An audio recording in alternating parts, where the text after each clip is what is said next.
Welcome back to First Look, where we take a sneak peek at an upcoming game. Today we're taking a look at Alder Quest from Rock Manor Games.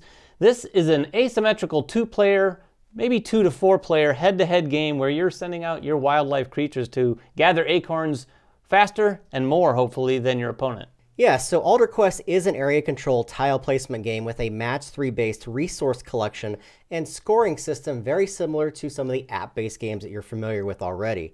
Now the game is going to have 2 factions of players competing to collect the acorns from your opposing side and trying to match those on a matching board to gather points before winter comes. Yeah, so the battle is going to take place right here on this battlefield with the tree right here in the center. And then you've got this matching board, which is probably one of the more unique aspects to this game. We'll get to that in a second. We're going to talk about some of the other components here as well. Yeah, so there are 4 different factions in the game, and each of the players is going to select 2 of those factions, picking 3 heroes to align on their side of the battlefield. In addition to that, they're also going to have minions that are going to be placed between their heroes, that they're going to be bringing into play on that battlefield. Yeah, among other things, what players are going to be doing on their turns with those are you're going to use your heroes for a variety of different hero actions and potentially even the abilities that are on the hero cards. Those will exhaust once you've done that. You're also going to be getting these minions out onto the actual battlefield and moving those minions around. The minions are what you're going to use to collect your opponent's acorns, hopefully get them up here to the tree to make tribute. When you make tribute with these things, and with some other actions in the game, you're actually going to be taking tiles and runes and dropping them down into this matching board. Yeah, that matching board is going to require you to have a row of 3 or a column of 3 of the same type in order to collect those resources. Resources come in 4 different types. 2 of them are going to be centered around one of the players, and the other 2 are going to be centered around the other player. So the resources that you collect, you'll need to collect them for your side because you want to be able to power your minions and your heroes in order to use those particular tiles. Yeah, and in addition to those resources or the runes that are on the matching board, the tokens that are out on the battlefield are also going to eventually go there as well. These are going to be acorns. If I match some of my opponent's acorns, I'm going to be able to collect those, and those are going to be points at the end of the game. Also, there are snowflakes. Winter is coming, and those snowflakes represent winter. As the snowflakes ultimately get added to the matching board, once 4 of them have been used to match, and the snowflakes are going to match a fair amount because they are wild as it relates to both mine and my opponent's tiles, they're going to go below that board, and once there's 4, that's going to end the game. Now, outside of just the acorn tiles that your opponent will be trying to capture and then tribute to the great tree, there's also traps that you can hide face down on the board in order to enact your particular coral cards. Now, these coral cards come in 2 different types. You have schemes, and then you have traps. Yeah, each of the players are going to start with a number of these coral cards in their hand. The first player is going to get 1, the second player is going to get 2. But the schemes are the instant cards. When you play a scheme coral card, you're going to spend one of your resources that you've collected throughout the game, play it face up, and it's going to have an instant effect that does something to the game immediately.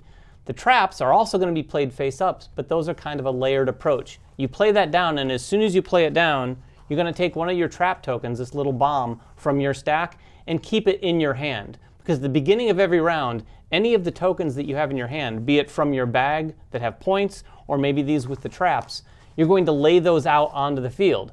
Now, when you lay a trap, of course, that's going to be the sort of thing that helps you against your opponent.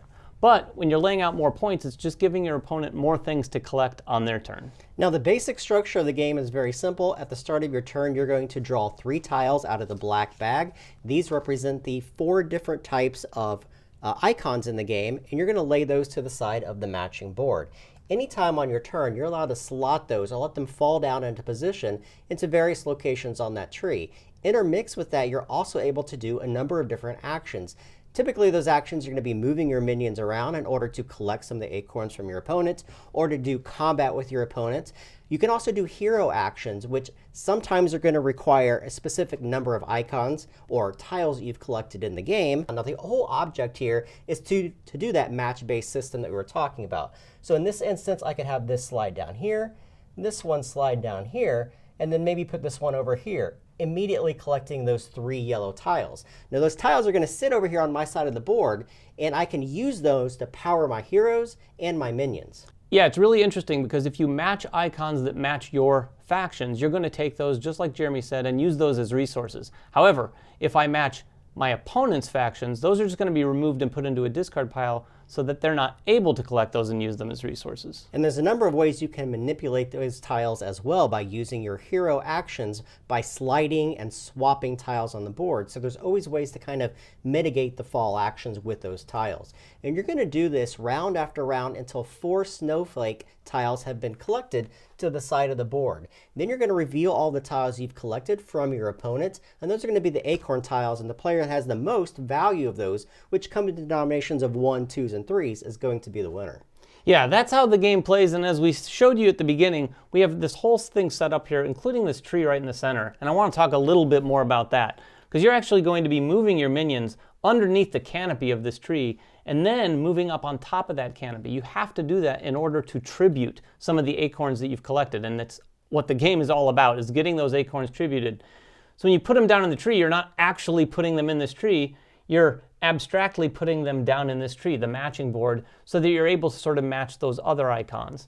When you match these tiles that Jeremy mentioned earlier, you're collecting them as resources. However, when you match the acorns and or the snowflakes, you're going to be taking those as points or removing them into the discard pile so that your opponent can't score points. And remember, this game can be played as a 2-player game, but also there are going to be rules for team play, so 4 players could play, and also there's going to be rules for solo play. And we will come back to actually do a round 1 on how the game actually plays very soon, but until then, make sure you guys check out their Kickstarter coming up very soon. If you have any questions about the game, make them in the comments below, and we will see you guys next time. Bye-bye.